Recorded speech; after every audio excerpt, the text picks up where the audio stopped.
इसीलिए बोले अब बेटा जो है युवा चाहिए या बूढ़ा चाहिए, ये तो जनता डिसाइड करेगी। ठीक है, किसी को जिता के भेजिए, हम ये नहीं बोल रहे हैं, किसी को जिता के भेजिए और वो रोजगार देने के बदला हम बेरोजगारी ही बढ़ाते जा रहे हैं। बेगूसराय का तो भैया वो हाल हो गया है तो बिहार का ही पूरा बेहतर हाल, लेकिन बेगूसराय का सबसे बुरी हाल है। अच्छा, आपकी राय क्या है? हमारी राय क्या है? हमारी राय तो है जो अभी ये लोग बुजुर्ग हो गए हैं, सीधी सी बात है, बुजुर्ग हो गए, युवक है, कोई चेहरा नया चेहरा वो अगर कुछ कर ले तो उनको लाया जाए। और बेगूसराय के बेचने का काम तो ये लोग बुढ़े कर दिए। अभी एक चीज़ देखिएगा, रोजगार का जो मुद्दा है, ठीक है, तो रोजगार का मुद्दा इतना प्रबल है जो कि केंद्रीय मंत्री रहते हुए गिरिराज सिंह नहीं कर पाए। ठीक है, रोजगार नहीं दे पाए, सिर्फ कहा गया कि रोजगार मिलेगा। ठीक है, लेकिन अगर आज देखिए युवा बेगूसराय में जब चुनाव का माहौल शुरू हुआ था, हुआ क्या, बेगूसराय का बेटा चाहिए। अब बेटा बूढ़ा चाहिए कि युवा चाहिए, अब तो बेगूसराय की जनता डिसाइड करेगी क्या। लेकिन इस बार जनता क्या लगता कि जनता अपने आप को अलग एक आईना दिखाने का काम कर रही है क्या? जरूर, जनता इस बार तो आईना दिखाएगी, क्योंकि हमेशा से कहीं ना कहीं चुनाव जो है मुद्दा रह जाता है सड़क पानी, रोजगार, बेरोजगारी, शिक्षा, वो हर साल यही है, मुद्दा चेंज ही नहीं हो रहा है। इस पूरे अब देखिएगा भारत के संविधान में लगता है कि 5-6 मुद्दा छोड़ करके छठा मुद्दा है ही नहीं किसी के पास। बिल्कुल, लेकिन इस बार जनता का मूड था कि जनता बेटा चुने जी, और बेटा में कौन बेटा चुनेगा, इस पे आपका क्या? तो इसीलिए बोले अब बेटा जो है युवा चाहिए या बूढ़ा चाहिए, ये तो जनता डिसाइड करेगी। ठीक है, अब उसको जो है अब बूढ़ा बेटा से अब वो कितना काम करवाएगी, क्योंकि जो बूढ़ा हो गए, ठीक है, जिनका एज हो गया, ठीक है, बूढ़ा करने का मतलब ये है जिनका एज हो गया, जो 60 प्लस में रिटायर होता है, नेता लोग रिटायर नहीं होते। ठीक है, अब यहाँ पे रिटायरमेंट के समय में अब क्या है, वो चाह रहे हैं कि हमको सत्ता मिले। अब जिसका रिटायरमेंट का समय वो सत्ता पाना चाह रहा है, तो जो युवा है वो क्या करेगा? तब आपका मन किधर जा रहा है इस बार? हम तो इंद्रजीत जी को जिताएंगे। इंद्रजीत कौन है, बता सकते हैं? हाँ बिल्कुल, हरपुर के रहने वाले हैं, नया युवा चेहरा है। एक चीज़ बोल रहे हैं, बेटा, इन्होंने बोल रहे थे बेटा चाहिए, बहुत अच्छी बात है। क्यों चाहिए? क्योंकि अब बेगूसराय को बचाने के लिए बहुत तेज रफ्तार चाहिए।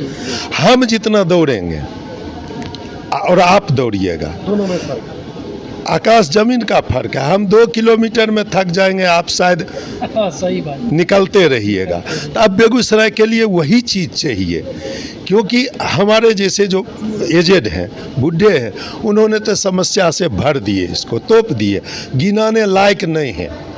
अगर आपको ये बताएं कि बेरोजगारी, ये सड़क, नाला, कुआं, गड्ढा, नाल, पानी, जाल, अनेकों बात है, मतलब सारा समस्या है बेगूसराय में। और एक चीज़ और कहिएगा कि आज बारिश हुई है बेगूसराय में, ठीक है, और सब और एक चीज़, सबसे बड़ी चीज़ कि चुनाव के समय बारिश हुई है, तो अभी हालत देख लीजिए। ऊपर वाला का भी एक ये दिखाना है कि हाँ, वो दिखा रहे हैं कि आपने क्या किया इस शहर के लिए, वो आप देख लीजिए। पानी के लिए आप क्या किए, वो रियलिटी आपके सामने, ठीक है, क्योंकि कभी बारिश नहीं होती थी चुनाव के वक्त, इसीलिए शायद ये मुद्दा नहीं बन पा रहा था।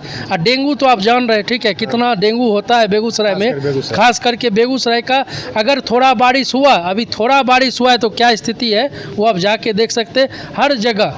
ठीक है, और यही चीज़ जो है नेता को दिखाना है, और यही चीज़ जनता भी डिसाइड करेगी कि आने वाले ये 13 मई को हम किसके पक्ष में जाएंगे। जनता से क्या आप अपील करना चाहते हैं, क्या बदलाव चाहिए? जनता से एक ही अपील है कि आप उस नेता को चुनिए जो आपके लिए काम करे। सिर्फ वादा या सिर्फ जो है आप क्या बोलते हैं वादा करके मुकर जाना, इस तरह के नेता से झूठ फूस इसमें आप मत पड़िए। आप उसको चुनिए जो आपके लिए रहे और आपके साथ चले, और आपके साथ वही चल सकता है जो आपके नज़दीक रहेगा। आप क्या कहना चाहेंगे, अपील क्या करना चाहेंगे? देखिए, अपील यही करेंगे, अभी तक तो हम धर्म, जाति वगैरह वगैरह झूठ से परेशान होते रहे। अब हमको एकजुट होके और एक अच्छा नेता चुनना चाहिए जो कुछ कर सके, वैसा नहीं जो दिल्ली एम्स में ये थोड़ा तंदुरुस्त युवा जो कुछ कर सके बेगूसराय के लिए, सीधी सी बात है। और हमें ही नहीं, जनता से अपील है जो बेगूसराय को बचाइए। चाहिए बेगूसराय गया गया। कहीं से किसी, हमने आपको पहले भी बोला कि इतना समस्या भर गया है जो गिनती हमारे पास नहीं है। आज आप एक चीज़ देखिए, ठीक है, जयमंगला गढ़ का मुद्दा उठ रहा है, तो आज एक बात बताइए, 10 साल में कहाँ था जयमंगला गढ़? क्या किसी नेता में, आप एनडीए का सरकार यहाँ रहा, ठीक है, एनडीए जबकि सत्ता में है, हर जगह है, आप जयमंगला गढ़ को नहीं बचा सकते थे, ठीक है, नौलखा मंदिर आप नहीं बचा सकते थे, दिनकर विश्वविद्यालय आज आप डिमांड कर रहे हैं, ये डिमांड शुरू से था, ठीक है, क्यों नहीं पूरा हो पाया? आप क्या मुद्दा दिखेगा? हम पुल दे रहे हैं, 6 लेन पुल, ठीक है, तो 6 लेन पुल जो दिए, ठीक है, वो नेता तो अभी है भी नहीं, लेकिन उनके प्रतापे ये पुल आया, ठीक है, अभी जब कंप्लीट होगा तब तो हम इसका यूज करेंगे, लेकिन अभी जो नहीं है फिलहाल उसका क्या? ठीक है, कहीं पे भी पिछले तो मतलब 2-3 दिन पहले शाम हो गए, ठीक है, स्थिति बड़ा भयावह है। आज भी पुल हो रहा है, पुल बना तो नहीं है ना, धरातल पे आएगा तब, जब वो होगा काम तब लगेगा कि आप तब लगेगा कि आप काम किए, अभी तक तो काम नहीं हुआ है। ठीक है जी, बहुत बहुत धन्यवाद। धन्यवाद आपका भी।